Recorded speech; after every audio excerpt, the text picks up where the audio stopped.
roubo de Criciúma é considerado o maior roubo da história do Brasil, em razão da metodologia de violência e pela quantidade de dinheiro que foi levado. Então, quando a gente começou a se preparar para deslocar, a gente começou a entender o cenário. Eles montaram, por exemplo, na descida ali para o sul, colocaram fogo em caminhão, jogaram Miguelito, que é para furar pneu de viatura, pensando no tempo de resposta que as especializadas, e essencialmente o BOP, conseguia dar naquele local. Então eles já sabiam que vocês iam sair de Florianópolis para ir para lá? Fazia parte do plano. Sim. Fazia. Quanto tempo daqui até lá? A gente foi tudo por hora possível e chegamos lá em 1h50. Faziam cerca Desde o acionamento, né? Desde o acionamento. Sim. Cerca de 12 em minutos. casa, em casa. 1h50 até chegar no BOP. Prepara e vai, tem equipe pronta, já está em condições. É literalmente correria mesmo, mesmo, não é? As equipes do BOP chegaram no local, fazia 12 minutos. 12 minutos que eles tinham se reorganizado e saído. Isso.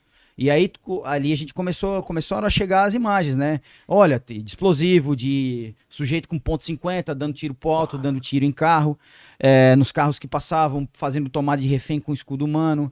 Começaram a pegar as pessoas na rua. Era durante o dia, né? Era noite.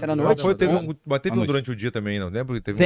Sim, mas Criciúma aconteceu à noite. Tá bom. E aí, quando a gente chegou na cidade, emplacou na cidade, a nossa viatura, a viatura que a gente foi, ela não tem proteção balística para um disparo de 762, um disparo de .50. Então, se houvesse a reação armada daquelas pessoas que estavam em segurança diária contra a nossa viatura, passaria. O que eu brifei ali, o que foi brifado pro motorista, assim, vai, a gente se agacha aqui numa parte de motor, que é um abrigo, que ali pode dar um tiro de bazuca que não passa nada, e brifei com o motorista. Se entrar qualquer coisa, para, todo mundo desembarque. E o motorista vai, para, desembarque e procura outro abrigo pra gente começar. Não tem a se abaixar, né? O motorista não, a viatura não tem, é o motorista e tu ali do lado, né? O comandante e o motorista, e quem tá atrás, e vai pra ocorrência. Tu vai confiando. E aí, quando a gente chegou, já tinham saído. Houve duas frentes, né? Duas chegadas. Quando eu cheguei nesse local, daí começou a cair a ficha com relação a algumas coisas. A primeira questão era sobre os explosivos. Foram deixados explosivos como segurança diária, de forma inédita, que era conhecido por metalon, que é uma caixa de aço com emulsão encartuchada, em que o acionamento daquelas bombas acontecia dos dois tipos, por celular ou por estopim, por chama. E aqueles explosivos que foram deixados por segurança diária não tinham outra finalidade que não fosse explodir para matar policial ou matar gente que estava passando ali para trazer o caos. Porque o uso do explosivo no Brasil e em Santa Catarina, ele já acontece já há cerca de 15 anos. Mas sempre o explosivo para atacar o objeto, explodir um caixa eletrônico, explodir um cofre e levar o dinheiro. Não deixado como segurança diária para matar policiais. E quando a gente chegou, já começaram a berrar, bomba, e, cara, típica de filme, piscando. Como técnico explosivista, olhei para a bomba e identifiquei aquilo, né, como um artefato explosivo, vi ali como funcionava o sistema como estava adequado o sistema de funcionamento. Não, para ver como estava adequado o sistema de funcionamento, quão perto tu tem que estar? É uma aproximação que num raio da explosão, dependendo da carga, é de pelo menos meio metro. E se houvesse explosão, com toda certeza tu seria levado à morte. Aliás, aquela carga em que ela foi manipulada manualmente, mesmo com um traje antibomba, se explodisse, o policial iria a óbito. Porque muita gente pensa que aquele traje antibomba o policial tá seguro. Não. Aquele traje antibomba, nesse tipo de intervenção, de desativação, é para não pegar a cabeça do policial de um lado e o corpo de outro. Em resumo, é caixão aberto ou caixão fechado. Exatamente. Só que o traje, literalmente. Exatamente. O resumo é esse. Porque o traje, ele pesa, em média, 45 quilos, né, Cabelo? Então, tu imagina, o Coronel Lúcio teve a oportunidade de desativar a parte dos explosivos lá. Tu imagina tu desativar aquela quantidade excessiva de explosivo com aquele peso, sabendo que se houver algum tipo de acionamento e tu estiver próximo, tu vai morrer igual. Ou com ou sem traje. É mesmo, entendeu?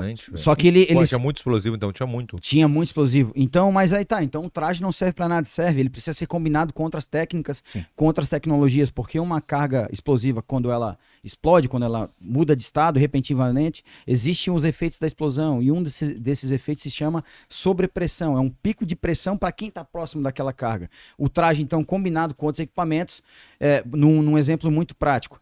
Nessa mesa aqui, se tiver meio quilo de explosivo e eu com um traje, se explodir, com certeza eu vou levar da morte.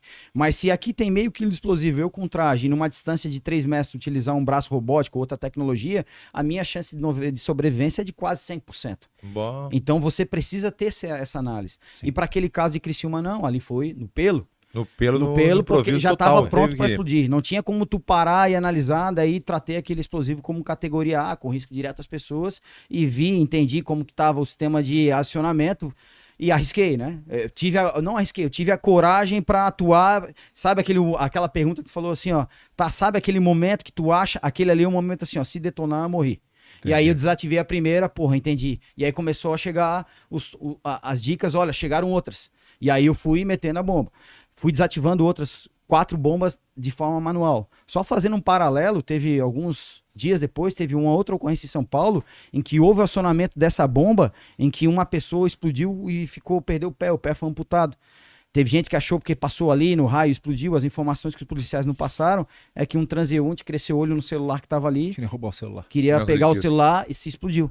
Então ali tinham armadilhas. Nossa, que- Então existia essa possibilidade. Então houve essa primeira intervenção. Para quê? Para estabilizar o local e até que finalmente chegou o esquadrão antibomba, depois de algum tempo, e a gente passou com as técnicas, os equipamentos adequados, fazer a desativação de todo o resto daqueles explosivos, 300 explosivos.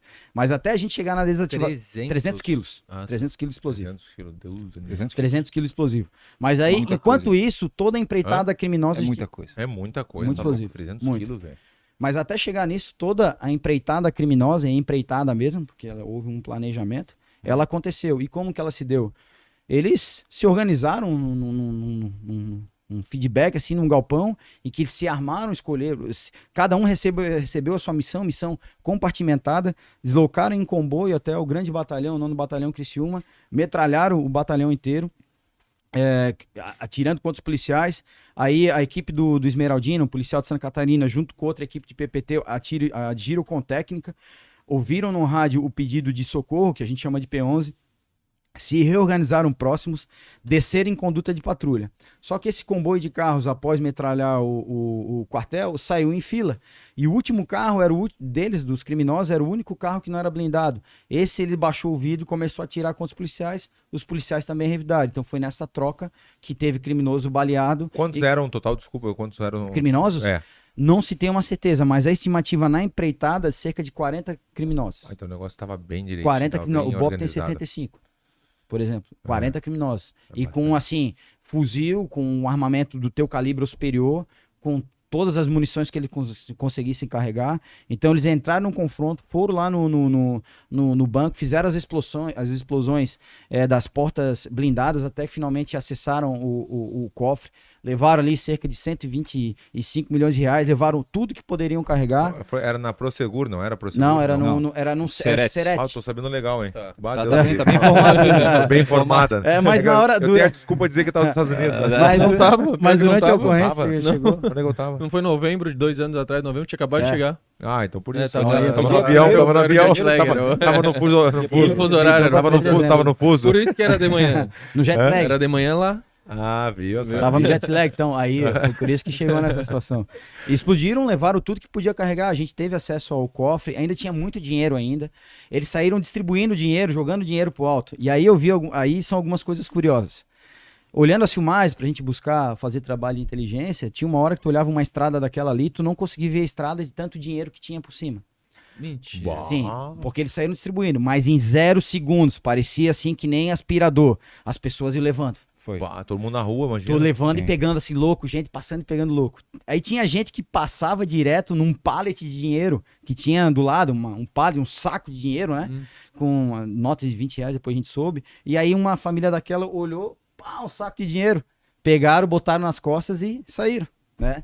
Só que isso foi feito na frente de um prédio desse oficial que tinha feito o acionamento. Ele viu essa família pegando, família não, dois homens, né? Pegando o saco de dinheiro, entrando no prédio, de repente chegou no quarto andar, putz, ligou a luz. Ele já sabia que era ali que tinha Já sido era furto. Depois que estabilizou o cenário, pegou um colega policial civil, vamos Foi. lá que a gente tem gente pra prender pro furto. Toque, toque, pessoal quietinho.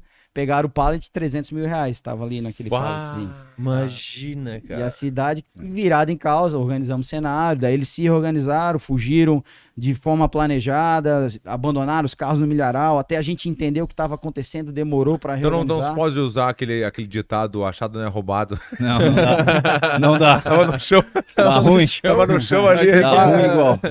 Ditado não funciona então. Não deu Na certo. ditadinha, Não, deu. Não, deu. Foram achado não é presos. roubado. Foram presos. Claro, tá louco. E a gente é acostumado a lidar com concorrência com dinheiro, a gente chuta dinheiro que nem chutar pedra, não é teu, não. Sim. A gente costuma é dizer que quem rouba uma flexão rouba um banco. ou é ou não é? Não, Uma tem. flexão, A gente é pô. acostumado, mas o cidadão não, o cidadão era ali, o pessoal, algumas lojas sendo sitiadas também, o pessoal se aproveitando, e aí até chegar a ordem pública demorou um tempo, né? Então eles se organizaram, saíram, abandonaram os carros no milharal, até a gente entender o que estava acontecendo, demorou um tempo, Tudo muito rápido, né? muito rápido, Sim. porque normalmente eles saem em veículos diferentes, botam fogo no veículo para queimar as evidências e aí, conforme o veículo abandonado, a gente começa a replanejar. Ali não, ali parecia. Aí surgiram hipóteses de eles ter saído pelo um rio que tinha ali, ter ido de aeronave. Só depois de algum tempo das nossas equipes de rastreamento do Cobra e do BOP entenderam ali um rastro de um caminhão e a gente começou a apostar naquilo ali. E aí, depois de algum tempo de inteligência, nessa ocorrência estava o atual comandante-geral, o Coronel Pontes, que na época era subcomandante-geral, era o gerente da crise, porque não só o BOP participou, foi toda a polícia militar que foi empregada dentro daquele trabalho. Então, 2 dias depois, algumas diligências, a gente começou a arrebentar, começou a estourar, chegar nos locais onde eles estavam organizados, mas a gente começou a levar um tempo para isso. Até que finalmente a gente parou numa casa lá em Três Cachoeiras, lá no Rio Grande do Sul. Eles saíram de Criciúma, pararam em Três Cachoeiras para fazer transbordo. E aí montamos uma grande operação, fizemos algumas prisões, começamos a pegar materiais para perícia, né, para um trabalho pericial. Outras prisões foram realizadas algumas semanas depois. E o Mas detalhe prisões de quem estava participando realmente. E a primeira prisão importante foi essa em Três Cachoeiras. E esse cara foi preso, que eu dei voz de prisão para ele, porque ele negava tudo. Na casa estava limpa. Só que quando foi olhado uma sacola, um soldado trouxe assim: ô Caveira, dá uma olhada nisso aqui. Era um pouco de dinheiro, um pouco de munição e um controle remoto. Quando eu olhei atrás, era a caligrafia, era a assinatura das mesma letra das bombas que eu tinha desativado. Puta E aí era o merda. controle que acionava as bombas.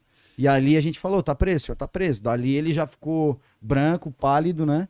E aí as coisas começaram a evoluir. Outras prisões foram realizadas, a gente ficou quase 10 dias na operação, mas existe uma questão dentro da polícia, do Sistema de Segurança Pública Nacional, que é um ciclo de polícia em que um prende e o outro conduz, né? A polícia militar de preservação da ordem pública. Então começou a passar o flagrante. Passou a não ser mais ocorrência nossa, passou a ser somente ocorrência de polícia judiciária, de polícia civil. Então hoje ainda, esse crime ainda está no processo de investigação, mas ele está nesse processo de polícia judiciária. E que do loucura, dinheiro, né? foi achado? Alguma...